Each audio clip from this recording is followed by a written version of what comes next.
Another ceasefire is agreed upon in Ukraine, while the Americans are between hope and giving up in regards to achieving a peace agreement in Ukraine. But we'll talk about this as well as about anything else that has happened along the front lines and behind them in this situation report about the war in Ukraine.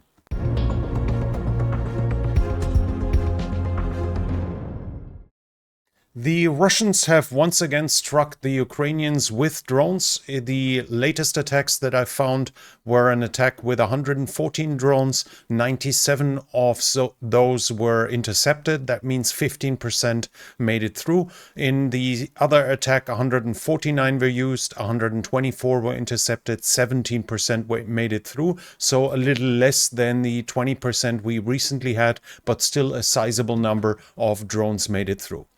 The second attack was actually done by the Russians after the posting of Donald Trump, where he said that he's starting to doubt whether the Russians actually want peace. They apparently wanted to demonstrate that this doubt is justified. Putin has now offered a 3-day ceasefire around the 9th of May, where Russia and the former Soviet Union celebrate the victory over the Third Reich in the Second World War. The ceasefire is supposed to last from the 8th of May to the 10th. Zelensky has already agreed to it. So this ceasefire once again shows that Russia could have ceasefires if they wanted to, but they usually just don't want to. And apparently he might want to be able to celebrate the parade in Moscow without interruption from Ukrainian drones. We'll switch to the developments along the front line, and we start in Sumy. The Russians have advanced close to Lokhnia. Here in the south, we have a geolocation here where the Russians are now to the west of it. We recently had the Russians inside of Lokhnia. Now the Russians have operated somewhere in this ballpark here. I have no changes that I can record in Kursk, apart from the fact that the Ukrainians are insisting that they still have presence inside of Kursk. The Russians have advanced in the town of Popovka, inside of Belgorod.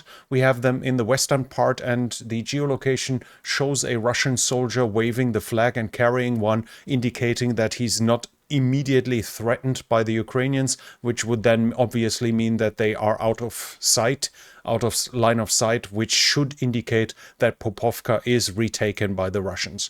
The Ukrainians are saying the Russians are using 50 to 100 gliding bombs daily in Sumy Oblast, so in this region here, to give us a ballpark. In Kharkiv, we have no change in territory, so we switch directly to the Eastern Front, and here the Russians keep advancing in Kamyanka.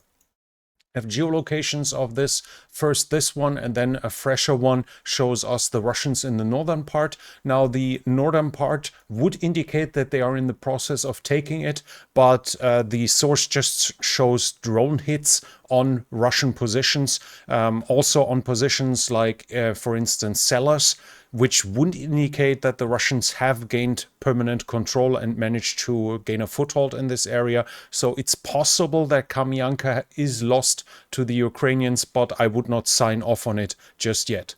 The Ukrainians have reported that they prevented Russian attempts to build pontoon bridges over the Oskil close to Kupiansk, so somewhere in this region here. Where exactly is unclear, but apparently the Ukrainians so far managed to stop the Russians from building pontoon bridges, but the infantry on the other side is still there and now and then still makes advances, just without mechanized support, and probably without motorcycles to help them either. Further south, the Ukrainians have advanced a little bit in Zarizove, or at least they have operated inside of the contested area, because we have them here at this point where they take a Russian soldier prisoner. This is exactly here at the gray zone, so a real change in territory is not really, that's not really a change in territory, especially as the Ukrainians are walking around and are not being shown to occupy a new position. South of the Seversky Donetsk, we also have changes, and that change is quite a lot to the west. We recently had the Russians in this area. Now they are close to Ryhorivka. So roughly in this area here. This again shows strikes on basements and so on. So it would indicate that the Russians have gained a foothold here, which would extend the area significantly further to the west. Now, obviously, that's not conclusive yet, but it shows that the Russians keep advancing further to the west. But at the same time, we come to that later, the contested areas are significantly bigger nowadays than they have been in the past. So it might just mean that the contested area has to be extended along this line now instead of, as we can see on the deep state map, to this line here. But as said, Russians have been spotted at this point here.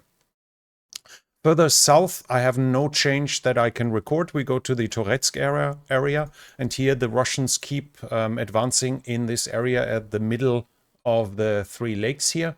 We have them in the north and here inside of a building, and especially the use of buildings would indicate that the area of Russian control is probably extended towards these areas here as well.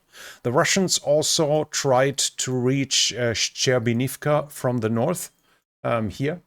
We have them advancing in this direction. We have a geolocation of this as well, where the Russians are here, but the source shows defeated Russians. It shows several Russians who are being killed in the strikes. This does not mean that they managed to gain a foothold. It seemed to be an attempt to basically envelop Shcherbinivka, cut off the lines of supplies for the Ukrainians in Petrivka and Shcherbinivka. But so far, there's no proof that they managed to gain a foothold in this area either. It just shows them that they have been there, and 3 of them at least stay there for the moment too. 3 Russian soldiers. To the west of it, the Russians have advanced towards Berezivka. We have a geolocation here. They are first here and then further west in this area. Berezivka is here. So the Russians managed to reach the houses here. And after that, in a fresher geolocation, they are to the southwest of it as well. So roughly in this area here, we now have Russians as well. Again, not always indicating that they gained a foothold here. To the west of it, the Ukrainians have advanced south of Promin. This is here in this area. Let me quickly check for it. Oh, here is Promin. So here, southeast of Myrnograd, the Ukrainians have been spotted at this point being struck by a air-to-surface missile from an air-launched one from the Russians. So they were at this position roughly here and in the buildings, which would indicate that this area was under their control. It wasn't just a gray zone as we see it here. That would indicate a recent Ukrainian advance towards the south here. The Russians have advanced further west. We have them here, south of Uspenivka. This is roughly in this area here. The Russians have recently been spotted, and we also have them in Nadezhdinka. This seems to be now taken by them. So the town of Nadezhdinka is now in Russian hands as well. They managed to advance in this direction. In Constantinople, I have no change in territory, and close to the oblast border here at Velika Novosilka, we have the Russians in Vilne Pole. This is at this point here. First in the eastern part here and then south of it. So in these recent geolocations, we have the Russians roughly here and here at this point, indicating that they managed to advance somewhat further to the west. But then again, they were shelled. So the overall, how they ended is unclear. So overall, the front line is slightly moving as it does recently, but really just slightly. Small tactical successes are now and then to report, but mostly the front line is stable. And we have a reason for that, probably. One here in Army Inform, a Ukrainian sergeant is explaining how the situations have changed.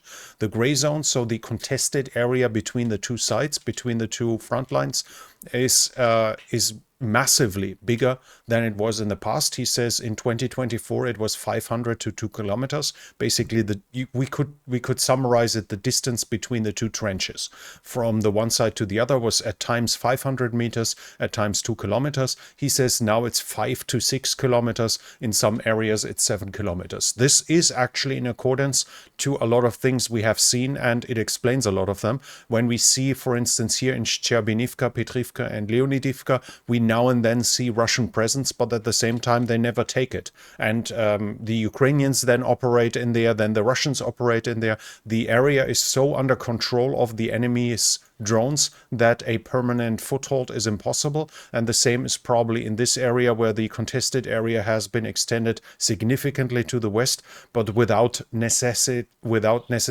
meaning the Russians have gained fresh positions. He says drones are in the sky all the time.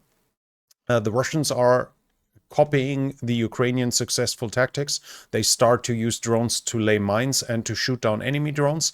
Nowadays, it's more a fight on a long distance with remotely controlled weapons than it is with infantry and tanks. And the kill zones have grown quite massively. The Russians try to overcome this with motorcycles, ATVs, and light equipment. This is what we've seen. This is an explanation why we see so many motorcycles. With the high speed of a motorcycle, obviously 7 kilometers can be crossed fairly fast. A BMP is still not a slow vehicle, but what can it do cross country? 30 kilometers, 35, 40 at most, whereas a motorcycle can probably drive 100 to roughly 100 kilometers. So the time to cross the no man's lands is significantly smaller, and thus the chance for the attackers to survive an attack, to not be picked off by drones one by one, is higher. This is one of the reasons we also see that, and obviously equipment, lack of equipment plays a role herein as well. But the higher speed by using light equipment is also of some tactical use. He says the Ukrainians are challenged by all of this, because once an attack like this happens with high speed, and they need a lot of drones right now. They don't have the time to react as they would have with mechanized equipment. That also can be seen already assembling. Motorcycles are much more stealthy and they can charge in. A means against it, he mentions, is laying of mines, because obviously they are still challenged by this, and with this you can slow down the attackers. Then we have reports about partisan sabotage, etc. and espionage. The Russians say they they found and arrested the person responsible for the assassination of the general a couple of days ago in Moscow. His name is Ignat Kuzin, and he bought the car and placed the IED that was then blown up by the SBU from Kiev remotely. He fled to Turkey, but the Turkish government handed him over, deported him to Russia, and he, according to the Russians, has already admitted that he is the one responsible, and he said the Ukrainians paid him 18,000 euros to do that.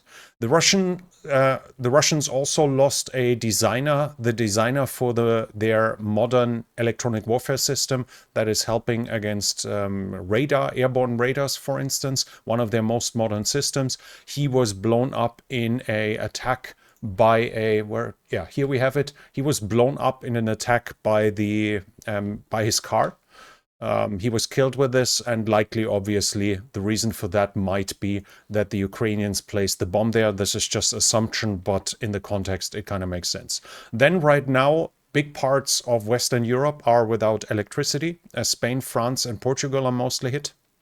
And there are obviously rumors about a cyber attack, but so far no confirmation yet. But the latest news I've seen is that France and Spain do not rule out a cyber attack yet. So we'll have to see. This is for hours already. I think half a day at the time of recording. They are already offline, the whole countries. At least whole of Spain seems to be offline, and at least parts of France. So quite a sizable loss of electricity here.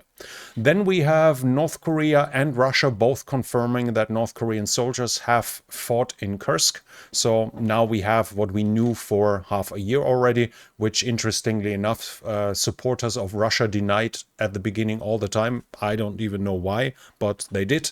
Now we have the confirmation officially now from both sides. Then Trump talked to reporters that he is no longer really having a deadline when it comes to the peace in Ukraine. So I guess he has not given up yet, but at the same time, the Americans pressure that this has to happen soon. But Marco Rubio, the Secretary of State of the United States, also said there are advances, but both sides will have to give up on something. And so far, the Russians obviously have not given up on anything. Trump also said that he believes that Zelensky might be willing to give up on Ukraine. But then again, it depends on the exact phrasing.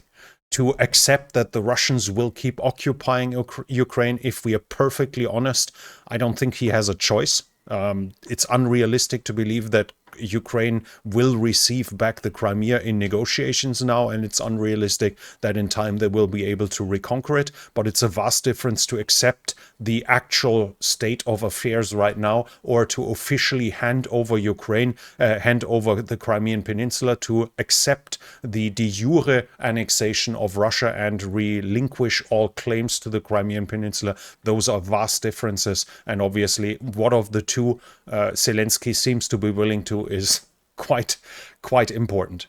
And we have from the Russian side the usual. Lavrov, the foreign minister, in an interview said there will not be compromises with territory. Russia will not hand over territory that is rightfully theirs, as Russia has annexed 5 Ukrainian oblasts. The Crimean Peninsula, Kherson, Zaporizhzhia, Donetsk and Luhansk are all annexed by Russia, and they claim that's rightfully theirs, so they will never hand it over. In return, they demand Ukraine to hand over the rest of their, in quotation mark, their country, their territory.